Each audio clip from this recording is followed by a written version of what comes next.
रोहित, एक महत्वाकांक्षी युवक, और उसकी खूबसूरत पत्नी रीमा सोशल मीडिया पर धूम मचाने वाले एक फैमिली व्लॉग चलाते थे। उनका चैनल हैप्पी फैमिली दर्शकों के बीच खासा लोकप्रिय था। एक दिन उन्हें एक शानदार विचार आया। हॉरर स्टोरीज उस समय काफी चर्चा में थीं। रोहित और रीमा ने सोचा कि क्यों नवे मेहंदीपुर बालाजी मंदिर जाकर एक ऐसा व्लॉग बनाएं जिसमें भक्ति और रोमांच का मिश्रण हो। नीलम, उनकी 5 साल की मासूम बेटी, उनके हर व्लॉग में शामिल होती थी। उसकी मासूमियत और चंचलता दर्शकों को बहुत पसंद आती थी। इस बार भी नीलम उनके साथ जाने के लिए बहुत उत्साहित थी। यात्रा शुरू हुई तो सब कुछ खुशनुमा था। रोहित कैमरा चला रहा था, रीमा मजेदार कमेंट्रियां कर रही थी और नीलम अपनी चिड़ परिचित मस्ती में खिड़की से बाहर का नजारा देख रही थी। लेकिन जैसे ही वे मेहंदीपुर बालाजी मंदिर के पास पहुंचे, वातावरण अचानक बदल गया। हवा में एक अजीब सी सन्नाटा छा गई। पेड़ पौधे भी मानो सहमे हुए थे। मंदिर विशाल और प्राचीन था। इसकी दीवारों पर भूत प्रेतों से जुड़ी कहानियां चित्रित थीं। मंदिर के अंदर माहौल भयानक और दम घोंटने वाला था। कुछ पल के लिए रोहित और रीमा को लगा कि उन्हें वहां से वापस जाना चाहिए, लेकिन व्लॉग के लिए जुनून उन्हें रोक रहा था। उन्होंने जल्दी जल्दी मंदिर के दर्शन किए, कुछ फोटो लिए और वीडियो रिकॉर्ड किया। नीलम इस पूरे माहौल से थोड़ी सहमी हुई थी, लेकिन अपने माता पिता का हाथ पकड़े मंदिर के अंदर घूम रही थी। मंदिर से बाहर निकलते समय रोहित ने अनजाने में एक गंभीर गलती कर दी। उन्होंने पीछे मुड़कर देखा और जोर से कहा, आओ चलते हैं। मेहंदीपुर बालाजी मंदिर से निकलते समय यह वाक्य बोलना निषेध माना जाता है। ऐसा माना जाता है कि ऐसा कहने से मंदिर में रहने वाली बुरी आत्माएं आपके साथ आ सकती हैं। उस समय रोहित और रीमा को इस बात का बिल्कुल भी पता नहीं था। वे कैमरे को बंद करके वापसी की यात्रा शुरू कर दी। घर वापसी के बाद से नीलम का व्यवहार धीरे धीरे बदलने लगा। पहले वह हंसमुख और चंचल बच्ची कहां, और अब यह उदास और बेजान सी गुड़िया कहां। वह किसी से बात नहीं करती थी, हमेशा सुस्त रहती थी और अजीब सी जगहों पर छिपकर अकेले खेलती थी। रात के समय नीलम की आंखों से अजीब सी चमक निकलती थी और वह बड़बड़ाकर कुछ कहती रहती थी। धीरे धीरे रोहित और रीमा को डर लगने लगा कि उनकी प्यारी बेटी के साथ कुछ गड़बड़ है। एक रात रोहित नींद से जाग उठा। नीलम बिस्तर पर नहीं थी। वह उसे ढूंढते हुए रसोई घर की तरफ गया। अचानक उसे फ्रिज से आने वाली एक अजीब सी आवाज सुनाई दी। रोहित ने किचन का दरवाजा खोला और जो नजारा देखा उससे उसका खून खौफ से जम गया।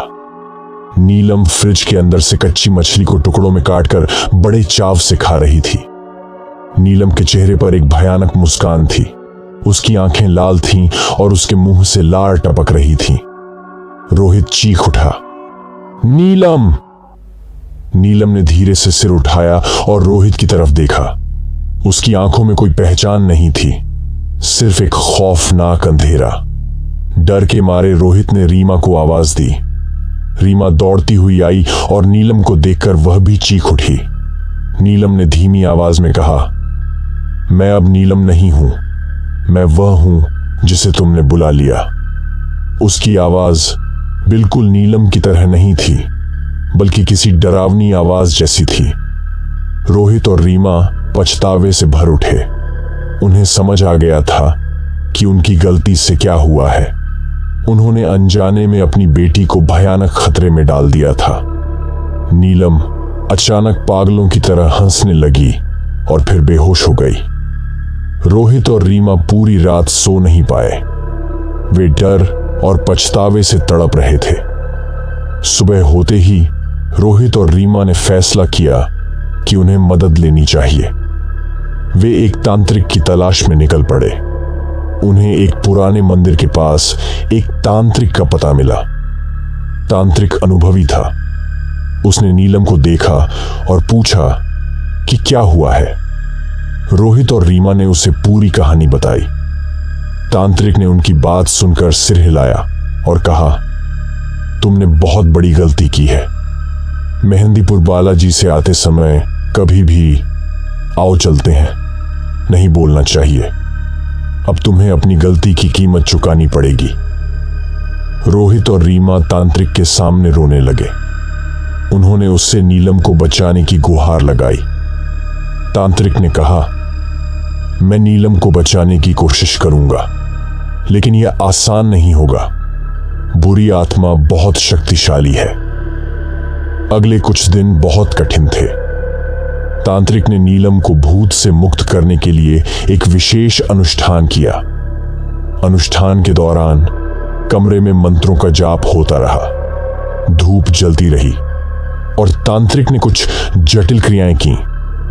नीलम चीखती चिल्लाती रही, मानो कोई उसे अंदर से चीर रहा हो। रोहित और रीमा यह सब सहते हुए रोते रहे। कुछ दिनों के बाद अनुष्ठान पूरा हुआ।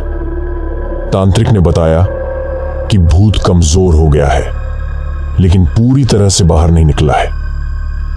तांत्रिक ने उन्हें कुछ खास उपाय बताए जिन्हें करने से भूत को पूरी तरह से बाहर निकाला जा सकता है। रोहित और रीमा ने तांत्रिक के बताए सभी उपाय किए। वे हर रात नीलम के बिस्तर के पास हनुमान चालीसा का पाठ करते, पवित्र जल का छिड़काव करते और नीलम को भगवान का नाम जपने के लिए प्रेरित करते। यह लड़ाई आसान नहीं थी। कई बार ऐसा लगा कि वे हार मान लेंगे, लेकिन अपनी बेटी के लिए प्यार और उम्मीद ने उन्हें हिम्मत दी। एक रात जब रोहित हनुमान चालीसा का पाठ कर रहा था, नीलम अचानक जोर से चिल्लाई। कमरे का तापमान अचानक गिर गया और हवा में एक भयानक बदबू फैल गई। रोहित ने देखा कि नीलम के शरीर से एक काला धुआं निकल रहा है। धीरे धीरे धुआं एक भयानक आकृति का रूप लेने लगा। यह एक लंबा काला साया था जिसकी आंखें लाल थीं और मुंह से आग निकल रही थी। आकृति ने एक भयानक आवाज में कहा, तुम मुझे कभी नहीं निकाल पाओगे, मैं हमेशा के लिए यहीं रहूंगा। रोहित घबरा गया, लेकिन उसने हार नहीं मानी। उसने और ऊंची आवाज में हनुमान चालीसा का पाठ करना शुरू कर दिया। रीमा भी उसके साथ मंत्रों का जाप करने लगी। कमरे में एक भयंकर लड़ाई शुरू हो गई। रोहित और रीमा के मंत्रों से निकलने वाली पवित्र ऊर्जा और भूत की शक्ति के बीच टकराव हो रहा था। कमरा रोशनी से भर गया, मानो हजारों दीप जल उठे हों। नीलम चीख रही थी, उसका शरीर तड़प रहा था। कुछ देर की लड़ाई के बाद भूत की आकृति कमजोर पड़ने लगी। रोहित और रीमा ने पूरे जोश के साथ मंत्रों का जाप किया। अचानक एक जोरदार धमाका हुआ। कमरे में धुआं भर गया। कुछ सेकंड बाद धुआं छंटा और कमरे में सन्नाटा छा गया। भूत गायब हो चुका था। कमरा पहले जैसा हो गया था। रोहित और रीमा बेहोश होकर गिर पड़े। कुछ देर बाद रोहित और रीमा होश में आए। उनकी बगल में नीलम सो रही थी। नीलम का चेहरा शांत और निर्मल था। उन्होंने नीलम को धीरे से जगाया। नीलम ने आंखें खोलीं और अपने माता पिता को देखा। उन्हें बिल्कुल भी याद नहीं था कि उनके साथ क्या हुआ था। रोहित और रीमा ने उसे कुछ नहीं बताया। उन्हें डर था कि ये बातें सुनकर नीलम फिर से डर जाएगी। नीलम धीरे धीरे पहले जैसी हो गई। उसका हंसमुख और चंचल स्वभाव वापस आ गया। रोहित और रीमा ने वादा किया कि वे कभी भी किसी अंधविश्वास के पीछे नहीं भागेंगे और हमेशा सोच समझकर ही कोई फैसला लेंगे। उन्होंने अपना व्लॉग चैनल भी बंद कर दिया। अब उनकी प्राथमिकता सिर्फ और सिर्फ उनकी बेटी नीलम की खुशी और सुरक्षा थी।